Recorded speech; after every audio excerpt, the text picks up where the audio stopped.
I want to thank you for joining me today. And before we get started, as always, all messages that are released on this channel are my truth. And that is exactly what it is and what it always will be. And that is my truth. Now, my truth consists of a bunch of experiences that I gained clarity from, which ultimately took me back to the real me, which is truth. Now, when I try to convince you that my truth is the gospel, however, my truth is the gospel for me. That does not make it the gospel for you, nor will I ever try to make it the gospel for you. By me being on this platform, I am simply placing breadcrumbs on a path that I've already walked. Now, you find yourself on a similar path and you resonate with said breadcrumbs and you say, you know what, I like that. I want to follow that. And that's cool. If not, that is cool as well. My purpose is to assist those who are ready to get out of their own way. So let's get right into it. So, just wanted to hop on and talk about what I've been thinking about for a couple days now.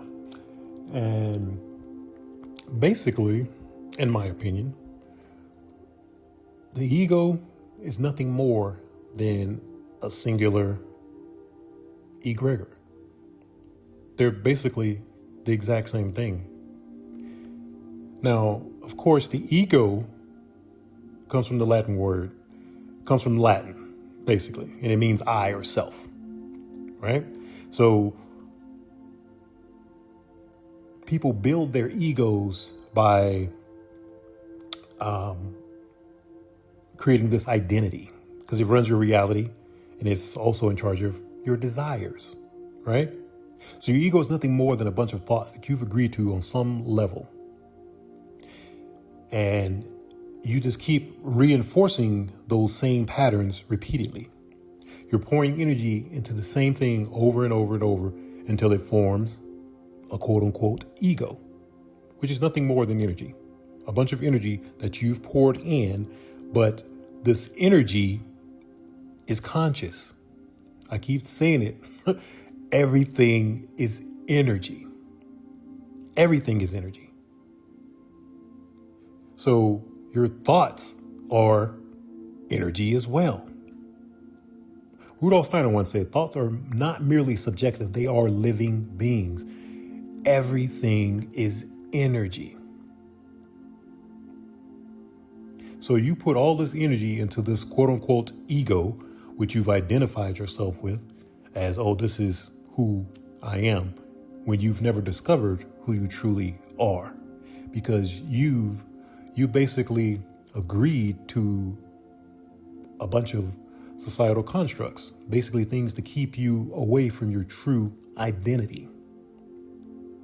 So when we start talking about the egregore, which is Greek, coming from Egregore, which basically meant watchers or those who are awake. Then, of course, as time goes on, they always change words, and then it changes and evolves. Later, it evolved into what it is now known as today, a collective thought form. That's what you know egregores as today, which is basically created and sustained by a group shared attention, emotions, beliefs, and rituals. That is what an egregore is, right?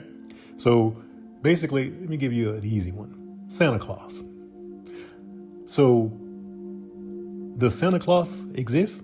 Actually, yes, he does. Just not physically, right?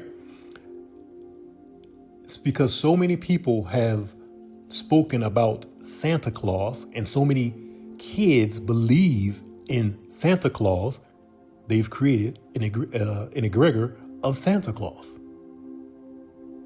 Because all that energy, it's all it takes is people to focus their energy on the same exact thing, and they're going to create that thing. So yeah, you might not see Santa Claus coming down your chimney, but guess what? I promise you, Santa Claus exists in a different dimension. Because it has to, because it was created by energy.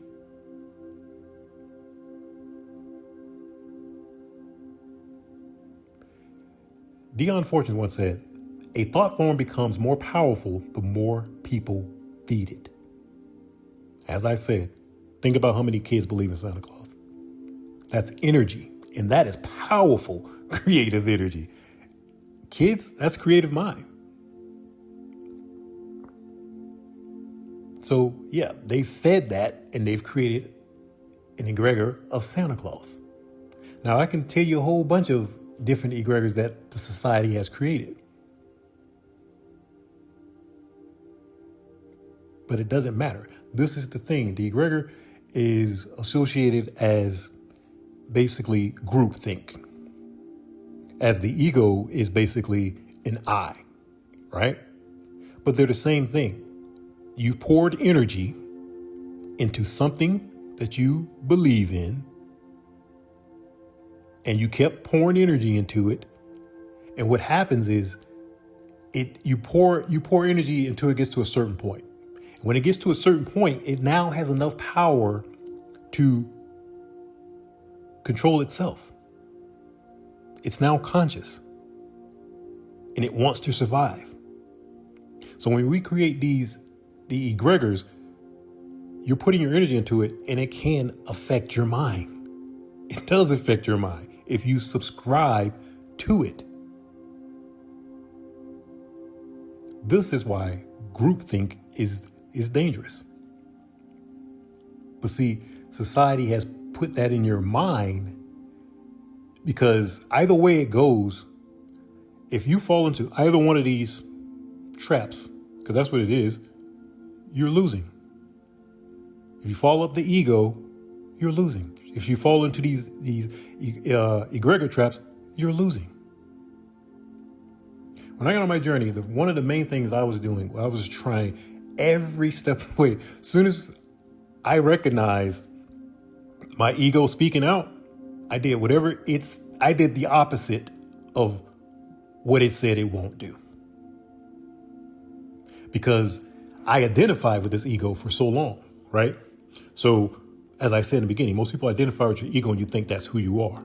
So when things are said, oh, I'd never do this, blah, blah, blah. Oh, I'm a man, blah, blah, blah, yada, yada, yada, right? I'll give you this is the perfect example. The last job I worked, right? Now I won't do this anymore now that I'm blasting all over the internet. But just like Tessa said, 369, right?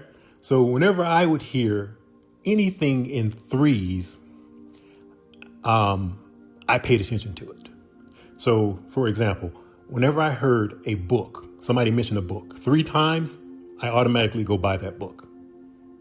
Now, doing that, I accumulated a ton of books very quickly because I kept hearing the same books over and over. Then I had to just generate a wish list because I was just buying too many books and not getting to them quick enough.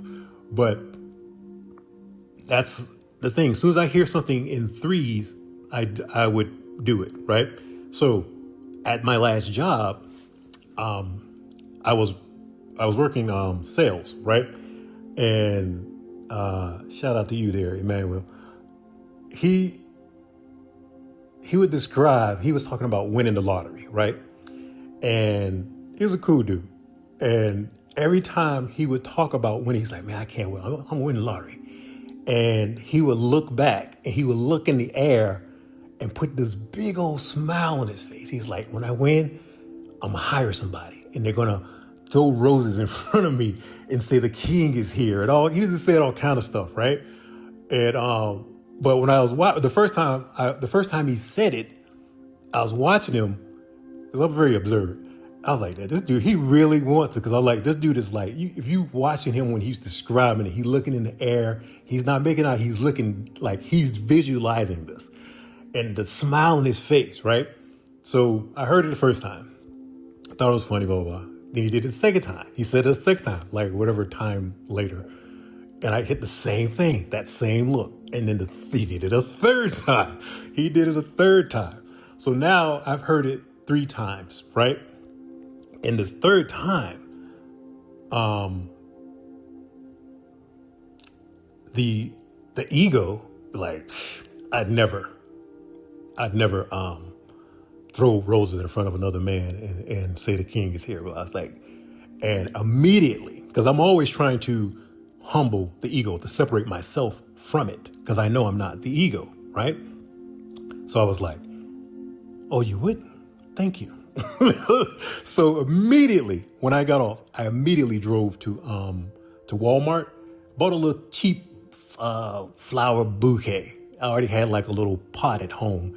Just pulled the flowers off of it, threw it in the pot. You're talking about what, $4, whatever it costs for these flowers, right? Waited the next day, and I went to work, right? And I saw him. I said, "Hey," I said, "this is the deal. I'm gonna give you a little your dream." I said, "You could tell me what door you want to come from, and if you want to go to your desk, I'll." He's like, "No, you not." He's like, he didn't believe me. He really didn't believe me. I said, "I'm serious." He was like, "No." I said, "Dude, I'm going." He was like, "No, you not." I took him into the break room and opened up a locker, and I had the fly. He's like, the look on his face, and I never even did it.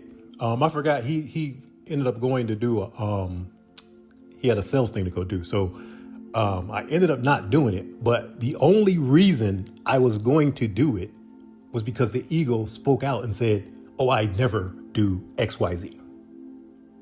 And I'm right now. And I thought about it, right? When it popped up in my mind, I was like, "You're right. The old me would never do any junk like that." Why? Because I associated myself with the ego. But then I thought about it. I was like, but it's not about me. The reason I did it, I was going to do it for two reasons.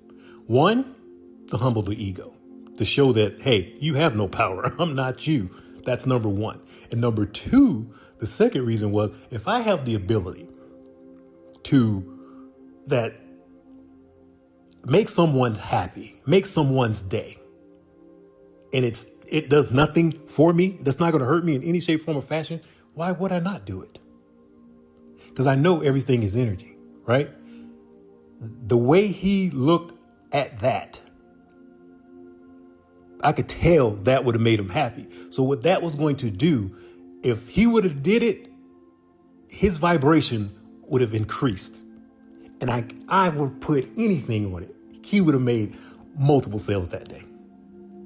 I guarantee you, because it would have put him in a higher vibration. He would have felt good. And when you're feeling good, you attract good things. I guarantee you, he would have got sales. I really want it. For me, I like the experiment. That was the first thing I thought. I was like, I bet he'd get a sale too. I said, I just knew it.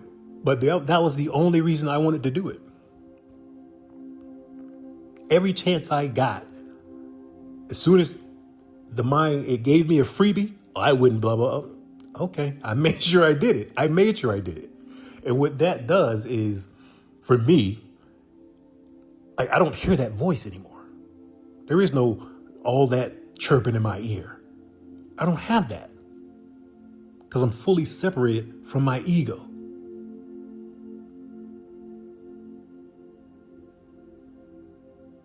And that's what it's about. Buddha, we shape by our thoughts. We become what we think. So why on earth would I want to become anything that my ego, which is now created its own separate consciousness, its own entity, it wants to survive. So obviously it's not going to do things that's going to make me thrive.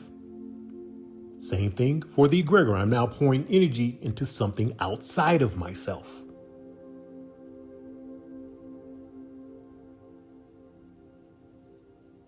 It's about what you want, not what culture wants, not what your family want, not what society wants. It's what you want. Get out of the group mentality. Terrence McKenna once said, culture is not your friend. Period. That's all it needs to be stated. It is not your friend. You want it to fit in to culture, family, religious structures. They do nothing but pull you away from your authentic consciousness. And that is why they are designed to do that. You're more powerful when you know who and what you are. But I promise you, you are not your ego.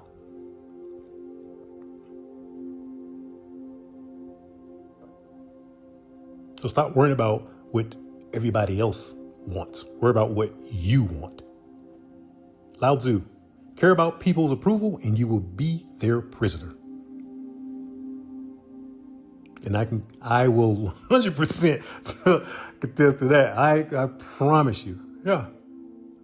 people approval I wanted, when I really observed them, I'm like, why do I even want your approval? You're not even moving the right way yourself, but I want your approval.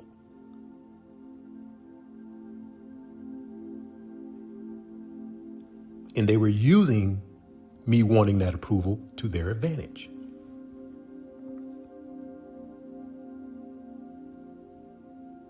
Same thing with society.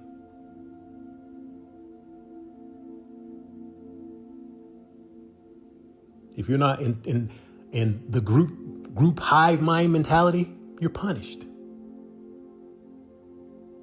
Krishnamurti once said, "It is no measure of health to be well adjusted to a profoundly sick society." So why am I trying to fit in with a bunch of people who don't have my best interest at heart? The majority of the people walking around are selfish, worried about what you can do for me. That's the time we're living in right now. What can you do for me? And as soon as you are not doing anything right, I'm out of here. I'm gonna go find the next person that could do stuff for me. People are not valued anymore.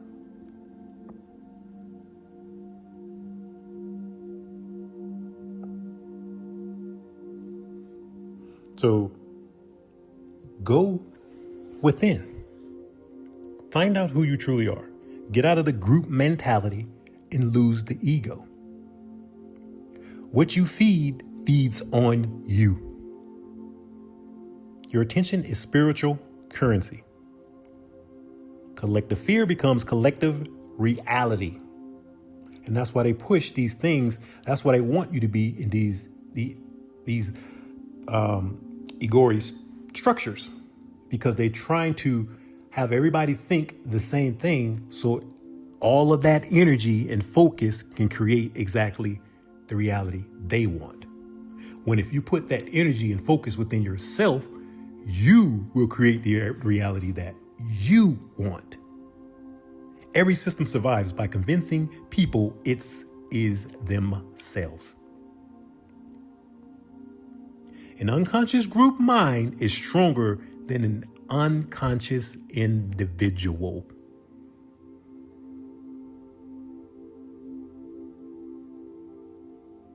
So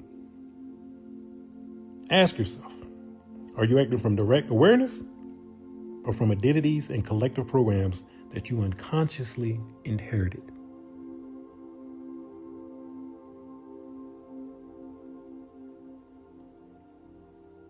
Carl Jung once said, "Until you make the unconscious conscious, it will direct your life and you will call it fate." Go within you and find out who you truly are. Stop letting individuals on the outside try to tell you who you are. I'm not even trying to tell you who you are. Who you are is located on the inside of you. So you need to go within yourself to discover that. And I'm going to leave it there. And as always, if you got anything out of this message, I ask you to like, subscribe, and I will definitely check you in the next one.